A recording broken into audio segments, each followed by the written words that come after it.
Nirahua the leader की shooting चल रही है और आखिरी दिन है शूटिंग का।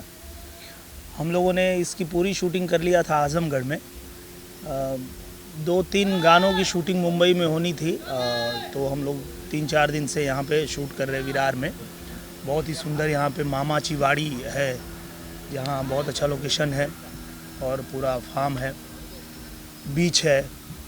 तो आज आखिरी गाना शूट हो रहा है निरहुआ द लीडर का। क्या किरदार निभा रही हैं और जो डांस की कोशिश करना जाना चाहूँगी? जी बहुत अच्छी फ़िल्म बनी है। हमने फ़िल्म की शूटिंग आज से 2-3 महीने पहले कंप्लीट कर ली थी आज़मगढ़ में। खाली 2 गाने बचे हुए थे जिसके लिए हम यहाँ पर आए हैं और मैं अपने एक्सपीरियंस से बता सकती हूँ कि फ़िल्म बहुत अच्छी बनी है। और आज हम जो गाना शूट कर रहे हैं वो यहाँ पर बीच पर शूटिंग कर रहे हैं, पूरा सैंड के बीच में। और हमारे कोरियोग्राफर हैं कानू मुखर्जी जी, कानू मास्टर जी। और जैसे दादा हमेशा बहुत अच्छा डांस करवाते हैं, बहुत अच्छे एक्सप्रेशंस दिलवाते हैं, वही इस गाने में भी वो कर रहे हैं। और मुझे 100% एफर्ट डालना पड़ता है कि उनका किया हुआ का 1% तो कर पाऊँ, तो वही कोशिश में लगी हुई हूँ कि अच्छा कर सकूँ। नरेश जी, जानना चाहूँगा, ये तो मतलब फिल्म की बात हो गई, ऐसे आपने भी मतलब राजनीति में अपना कोशिश किया, क्या कहना चाहेंगे लीडर में क्या क्वालिटीज़ होनी चाहिए, क्या खूबी होनी चाहिए अगर उसको नेतृत्व करना है? मुझे लगता है कि सबसे जो ज़रूरी है एक लीडर के लिए कि उसको सबसे पहले एक आम इंसान बन के पहले रहना चाहिए, तो ही वो आम आदमी की जो दिक्कतें हैं, परेशानियां उसको समझ पाएगा। हवा में रह के कोई इंसान चाहे लीडर बन जाए, हीरो बन जाए, कुछ भी बन जाए, वो नहीं समझ पाएगा कि धरातल पे चीज़ें क्या है, लोगों को क्या तकलीफ़ है। तो मुझे लगता है कि एक लीडर के लिए सबसे ज़रूरी जो बात है वो ये है कि उसको ज़मीन से जुड़ा होना चाहिए और एक आम इंसान की जो ज़रूरतें हैं, जो मुश्किलें हैं, जो तकलीफ़ें हैं, उसको महसूस करना बहुत ज़रूरी है। सिनेमा जगत में भी, राजनीति जगत में भी, दोनों में चुनौती होगी, आपको क्या कहना चाहेंगे, किस में चुनौती ज़्यादा आपको नज़र आई और क्या अंतर नज़र आया आपको दोनों में? दोनों में कोई अंतर नहीं है, दोनों ही बहुत अच्छा है।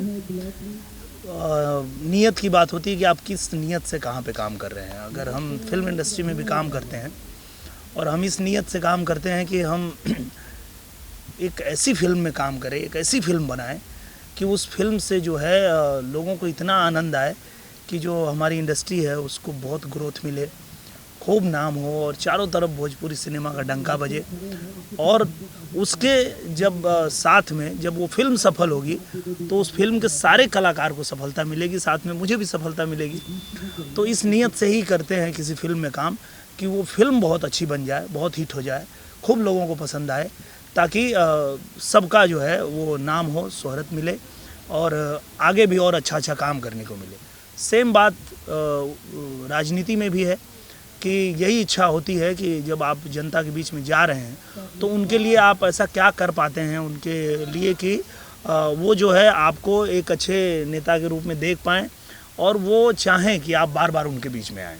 ये भी कहना चाहूँगा, हाल फिलहाल में बहुत परिवर्तन है देश में, अभी नागरिक संशोधन बिल आया, उसका क्या कहना चाहेंगे? जो माहौल है इस समय बहुत ही मतलब सुरक्षा का माहौल कर सकते हैं। मैं ये कह सकता हूँ कि जितनी मेरी समझ है, जितनी मैं जानकारी रखता हूँ और जानने की कोशिश करता हूँ, उससे मैंने यही जाना है कि ये जो नागरिकता संशोधन बिल आया है वो भारत के किसी भी नागरिक के हक अधिकार को छीनने का काम नहीं करेगा और ना ही किसी को दिक्कत आएगी।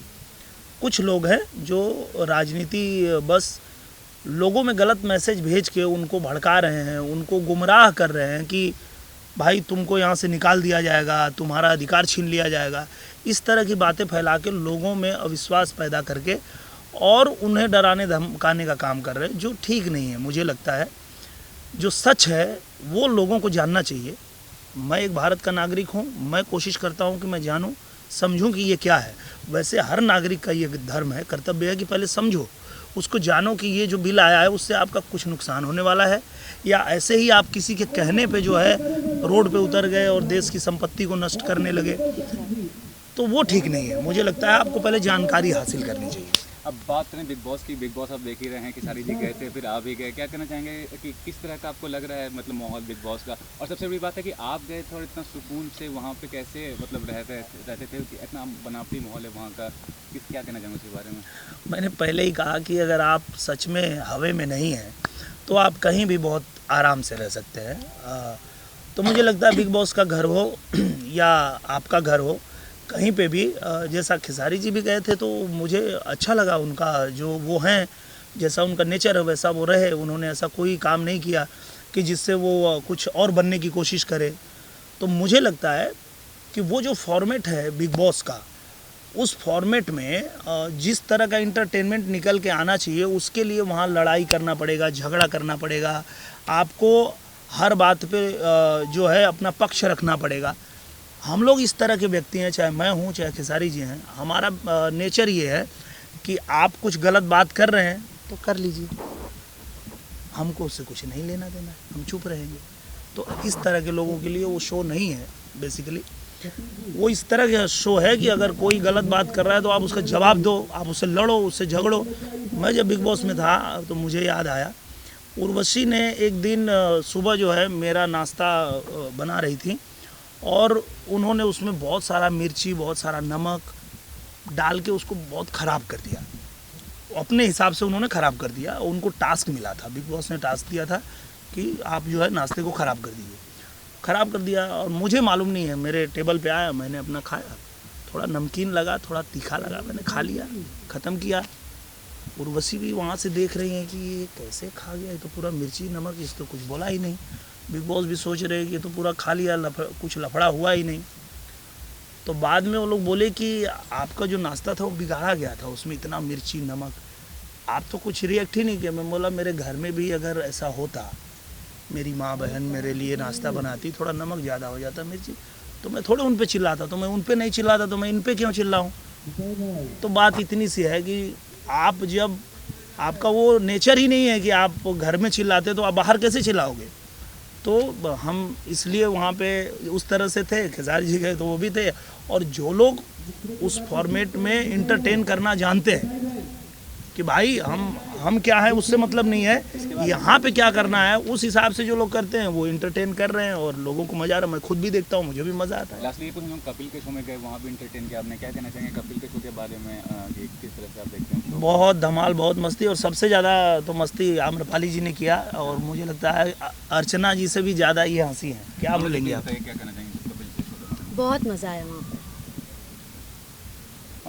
ये हमारा प्रोजेक्ट एक फिल्म निरहुआ द लीडर। परिचय से बात कीजिए अपना। अच्छा, नाम से सर, नाम से जी।